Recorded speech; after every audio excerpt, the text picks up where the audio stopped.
จารย์เขาค้ำลงที่โรงเรียนหมดแค่ในลูกน้องหลักไปก็ทางผมจังเราทีละมีติดตัวจินใจแล้ววนถึงไว้ในการว่าค้าเขาโคราชเราก้อนห่างน้ำห่างได้ไหนไปดูกันพเดรัดปั๊มรัดคาได้เตียวกูปังมันมนไอ้นักผมนักคาแค่ก่อนนะคาได้เตียวกันเปิ้นนะยังไปสิวันให้ไปกว่ายังอยู่เลยนี่คาได้เตียวนะคาหางกองไว้คาได้ล้วงปันพอได้เยอะผ่านต่างหน้าคาหางกองไว้นะคาลาดใช้จอมช่องเทียนเนื้อของเดลาดเข้ามาไกลครับลาดมีสงครามก็เขาเหมือนมีอะไรไม่ได้ไปทำด้วยนะไปทำด้วยช่องแปดนะมีกันเนาะมีกันแล้วนะเขาไว้ห้องซูมซะนะ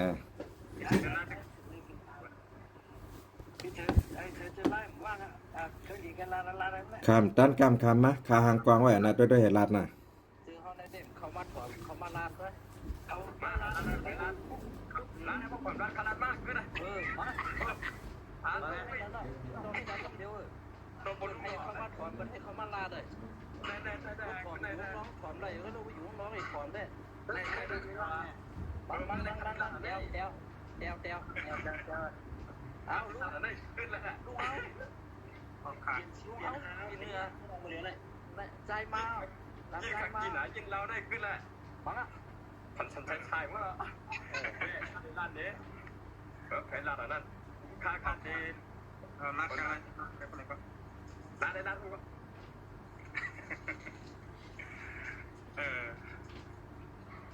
ที่ก้อนคือก้อนนี้ครับที่ก้อนเรื่องน้องเขาขับแบบได้ที่ก้อนนี้ครับจึงเห็นก็ย่อกันเนาะมันก็จะเห็นกันในเจ้าปันในก้อนนี้เขาเรียกอะไรกันกันเนาะขาก็พกให้รัดนำผมเดี๋ยวมาถึงขาก็ป้อกันเลยข้าวผัดก้อนเชื่อว่าน่านี่ก็ป้อครับอันนี้ค่ะผมได้จัดถึงดีคือดีขนาดอันนี้ค่ะขนาดที่ในช่องนี่คือดีกว่าอยู่เนี่ยนะครับรู้ป่ะนั่นนั่นครับไอ้จะจำพื้นด้วยหนังเก่าเขาทำทีไรมากกับไก่คือลองว่ามันลุกทีไรมากนั่งด้วยกับเพราะถ้าทางได้ดีแค่นั้นมันเป็นสนามแข่งกับที่คาไคลาดก็เอาขาไปตรงครับคาลาแล้วเนี่ยคาตันอ่ะยินพังนะคำว่าสันเสียสายจากยินเรานะกำเดินลงกลุ่มแล้วก็เข้าไปหางกองไว้กันลาได้พระสันนะก็ถ้าปัญจุลันตะลันต้าเดี๋ยวรัดวันเด็กอ่ะใครตัวปีกวนคือวัดเหนือกำไมเขาย้ำเอาเที่ยงคืนปุ่นเมื่อแล้วตาโอ้กำก็ปันปีใจเคยดีรัดด้วยกันนะลาได้อันนี้ชิมไม่ใจพนักครับข้ามแล้วครับไปถอดไหมครับครับไปถอดไหมลาได้ไปได้ลาดเพราะนั้นปลุตาหรือว่าซ้อมมือคดีลาดเนี่ยก็เรียกว่าไพดีลาดูก็มาคาเดว่าเกาดีลาดก็หยอกลงกันน่ะคาเดลาดเนี่ยเนาะมันจ้างหนังเลย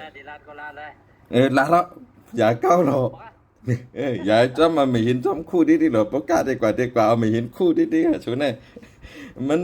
มันเป็นจังไหนเนี่ยที่อันเลือดหยดเต็มปืนมาลาดนะมันถูกดีลาดหมดหมางความหมางเมียวเนี่ยมันโหลไหลเหมือนเขาว่าปลูกแดงลอยใต้เลี้ยงเนี่ยห้องใจหยอกใจเลือดหยดเต็มปืนให้ก่อนได้เหมือนปลูกแดงนั่นที่อันไอ้น้องก็นั่นนะที่อันว่าเป็นก้นซึกวันให้ลักป่าให้มาอยู่แล้วได้เลี้ยงก็ลักป่าเนี่ยแน่มันถูกรีเลยลาดค่ะมันมาเฮ็ดซึกเข้าตั้ง5 ปีเนี่ยลองตอบแต้นมันในลอยได้แรงมีลองตอบแต้นบัดเฮ็ดนั่นแกอันมันก็นั่นมันอักย่างดีเซต้าก่อนเนี่ยโปเมงด้านหลังตึกมีอยู่น่ะในก็การตอบแต้นตั้งแต่เจจัดมาเฮ็ดเข้าซึกเข้าตั้ง3 ปีเนี่ยลอยได้แรงหมกขนาดก็ฮะจากมันถูลีเลยลาดกำนำปะเป็นว่าใส่หมูโหเฮทกกวางปอดเนี่ยใส่หมูก็ไล่เกยลาดมากก็ดีกว่าหาเนี่ยตัวหนังเจ้ายอดซึกดำมังยอบเลยตีเกียงใหม่เอาเก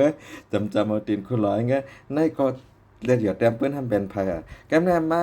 ลัดในช่องคานว่าสอบถามปีก่อนคือทำอาชีพเหตุดีปีใช้คำแสงมาให้ไหนห้ามขึ้นมาวางกันให้ไหนในมันถูลีลาดในเฮ็ดให้เขาแตกแยกกันจ้าก่อนจะไหนมันอันโดดลับก็ลับหน่อยปางกลุ่มไว้ในยุ่มลมไว้ในถังขี้เนี่ยเพราะว่าเขาตั้งเคยลัดลองจ้ากันแน่โอ้ลัด3 วัน 3 คืนก็หมดลัดตั้งปีก็หมดนะโอ้ยก็ค่ะน่ะ มันเป็นก้นจอกแม่มีจีเองอยู่ในจีผงในขามลาดนะเด็กกว่าเฮ็ดชึกลอยได้เรื่องนะครับผมไม่ใส่เงินจู้กันไว้แฮะเงินจู้ก็หลักเอากว่าหมอกาเหรอ30,000 ปลายเงินจู้ปูก็ลากเอากว่า30,000 ปลาย60,000 ปลายดํไปกว่าเฮ็ดชึกลอยได้แรงนะอ้อยก็ครับว่าหลักเงินเมงกว่าน่ะ60,000ตั้งตีอยู่เลยกันมากานะอยู่เลยกันมา6 ปี7 ปีปลายนะทุกคนจ้าโฮมขี่หลีโฮมจับนะเพราะว่าเขาตั้งใจแค่มาย่านำเงินเนี่ยกันนั่นน่ะโอ้โห7,700ขึ้นกว่ามันยากก็การอันเปิงหลงมันได้ซื้อเข้าเกาหลีเขาเดี๋ยวเจ้าก้นเขาหลงหมอเจ้ามาเจ้าเหมือนนั่งเลือดหยอกเต็มเป็นในมาให้ไหนออกข่าววันป้อนข่าวหันออกเป็นว่าปีเป็นเชือกลอยได้แรงเขาได้ผีดองเลิงมาบอกดองป้อนเลิงเขาบอกหลอกค่ายนะมันเฮ็ดไหนมันสั่งถูกคันเนาะคาไกรัดจังไหนคาได้คาไกรัดคันได้ก็บ่เป็นอ้อยก็กันตั้งปีเคยหลีก็หมางมิวอันเฮาลูกได้ลาดไล่อย่าเฮิงออกตีชั่วเขาบ่เฮิงออกตีชั่วเขาน่ะอย่าว่าเขาเตะจอยเจอคือเขาน่ะเหมือนเขาขึ้นเต็กเตียงเหมือนหนังน้องก้อนนั้นสั่งว่าเป็นเจอคือคานน่ะได้ขาขึ้นปิ่นละเอียดแต้มปืนกันได้อย่างน้องใจก็เฮ็ดซึกหลายได้แรงน่ะลองตอบแทนเมื่อปันคันนายแค่5ดีจีก็เอาตีเมาก็8อันลิงมาถุมมาลาดอันจางไกน่ะก้อยเพราะว่าไอ้ก้อนนั้นเป็นเจอคือคาได้นะคาไครัดคันนายค่ะ